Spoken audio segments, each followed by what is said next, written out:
नमस्कार बच्चों। आज हम आप लोगों के लिए एक जेईई मेंस का बहुत ही अच्छा क्वेश्चन लेके आए हैं। जो हमारे पास क्वेश्चन नंबर है 1। The function n to n is the set of natural number. हमारा ये कहाँ से कहाँ तक चला, n टू से n चल रहा है और कह रहा है जो हमारे पास जो n है वो सेट ऑफ नेचुरल नंबर है। Define by function F N equal to 2n+3 है। तो हमारे पास वो फंक्शन क्या करना है, डिफाइन करना है। और हमें ऑप्शन दिया है एक subjective only, injective only, bijective and none of these. तो हमारे पास जो सोल्यूशन इसका होगा, सोल्यूशन हमारे पास क्या दिया, जो फंक्शन दिया गया है वो n to n दिया गया है।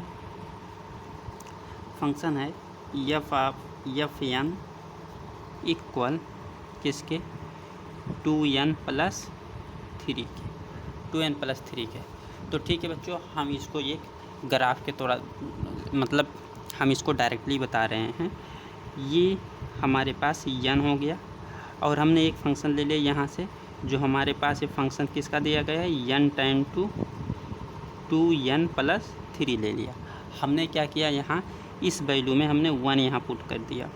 तो हमने जब यहाँ n पुट किया तो इस फंक्शन में जब n के स्थान पे 1 पुट करेंगे तो हमें क्या मिलेगा, यहाँ से 1 और +3 यानी कि हमें 5 मिल गया।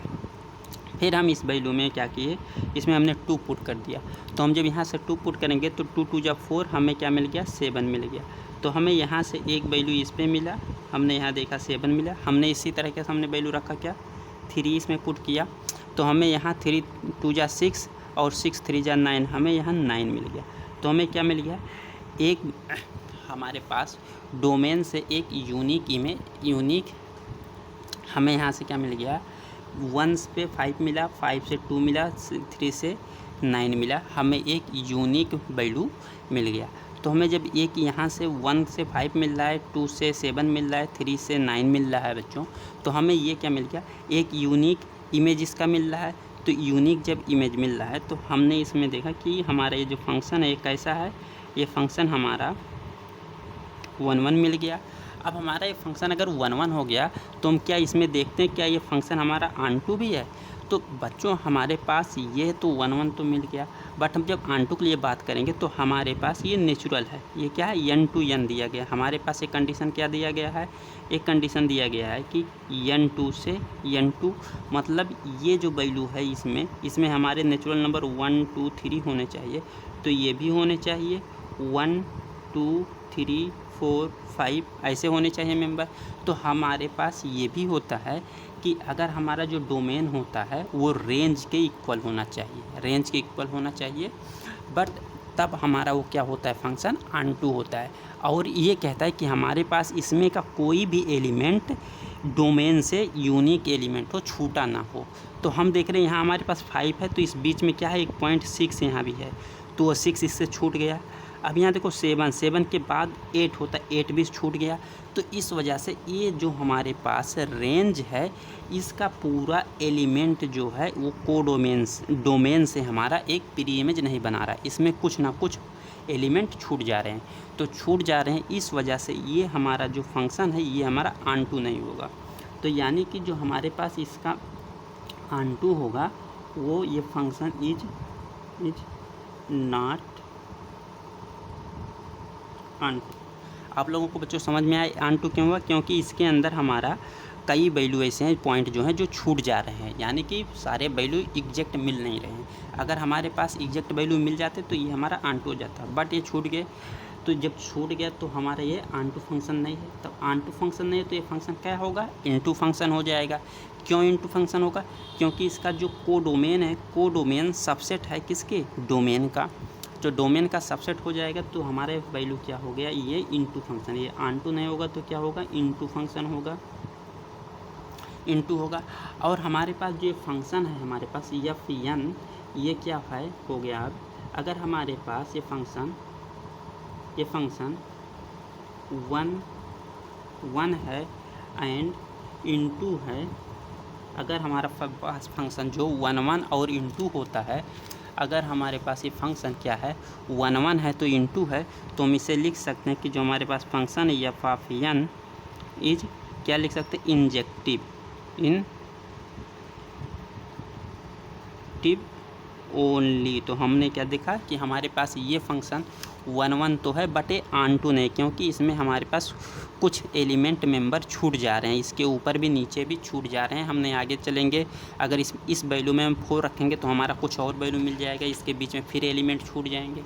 तो इस वजह से ये ऑन टू नहीं हुआ, तो 1 और इनटू हो गया। अगर 1 इनटू हो गया तो हमारा फंक्शन क्या हो जाता है, मतलब इंजेक्टिव होता है। तो इंजेक्टिव होता है, तो हमारे जो इस क्वेश्चन का आंसर है वो आंसर नंबर हमारे पास ओनली 2 राइट आंसर हो गया। ठीक है बच्चों, ओनली 2 राइट आंसर। अब हम देख लेते हैं हमारे पास क्वेश्चन नंबर सेकंड है इसी का। हमारे पास जो क्वेश्चन नंबर यहाँ सेकंड है, क्वेश्चन नंबर ये सेकंड है, ये कह रहा है ये भी हमारा फंक्शन किससे है, ये फंक्शन हमारा किससे है, n to n है, y F X equal X minus 1 के power x then F is. तो हमारे पास जब ऐसा फंक्शन है, क्या फंक्शन है, एफ एक्स इक्वल जो हमारे पास है x माइनस 1 के पावर x है, तो हम साफ ये फंक्शन हमें दिख रहा है, ये फंक्शन कि ये फंक्शन हमारे पास कैसा है, इवन आड की बात कर रहा है। तो अगर हमारे x माइनस 1 जब होता है तो x इज क्या होगा, इवन होगा। और हमने देखा कि x प्लस 1 अगर हमारे पास है तो x ये क्या ऐसा है, x इज ऑड है, x इज ऑड है। तो हमारे पास हमने क्या देख लिया कि जो हमारे पास ये फंक्शन है इसको हम 2 तरीके से लिख सकते हैं। इसमें हम कोई भी वैल्यू पुट करेंगे तो हमें एक वैल्यू क्या मिलेगा, इवन मिलेगा और आड मिलेगा। तो हमारे पास क्या होगा, जब ऐसा कभी भी टर्म में आ जाए इवन और आड का, तो हम इसमें x की कोई भी वैल्यू डालेंगे तो हमें यहाँ से भी और यहाँ से भी हमें क्या मिल जाएगा, एक यूनिक इमेज मिलेगा। क्या मिलेगा, हमें एक यूनिक वैल्यू मिलेगा। और हमारे पास ये नेचुरल नंबर है, नेचुरल नंबर से चल रहे हैं, तो इस वजह से हमारा जो ये फंक्शन है, ये फंक्शन हमारा क्लियर है कि एक ऐसा फंक्शन होगा, ये आड और इवन के होने के नाते हम x की कोई भी वैल्यू डालेंगे तो हमें एक यूनिक वैल्यू मिलता जाएगा। तो ये फंक्शन इस वजह से बच्चों हमारे पास क्या हो जाएगा, 1 होगा और एंड ऑन टू भी होगा, 1 भी होगा और ऑन टू भी होगा। ठीक है बच्चों, अगर आप लोगों को ना समझ में आ रहा तो हम देखो यहाँ से क्या कर रहे हैं, एक वैल्यू ले लिया हमने, इसमें क्या किया, 1 रखा। तो जब हम यहाँ वैल्यू क्या रखेंगे, 1 रखेंगे तो ये 1 होगा और ये भी हमारे पास क्या हो जाएगा, ये यहाँ हमने 1 रखा तो ये 1 होगा और यहाँ भी हमने 1 रखा। ठीक है बच्चों, तो ये क्या हो जाएगा हमारे पास, अगर हम यहाँ वैल्यू क्या रख दें, 1 रखेंगे तो ये वैल्यू क्या मिल जाएगा, यहाँ से हमें 1 यहाँ से मिलेगा, यहाँ से। तो अगर हम इसमें 1 रखेंगे तो क्या मिल जाएगा, हमें वैल्यू 2 मिलेगा।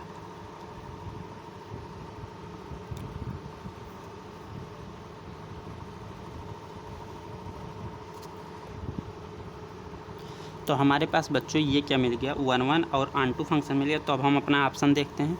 तो हमारे पास जो ऑप्शन है, फर्स्ट ऑप्शन है कि 1 and onto, second option है many 1 and into, third option है 1 एंड इनटू और मेनी 1 एंड ऑन टू। तो हमारे पास 1 ऑन टू ये फंक्शन है, तो ये हो जाएगा हमारा फर्स्ट इज राइट आंसर।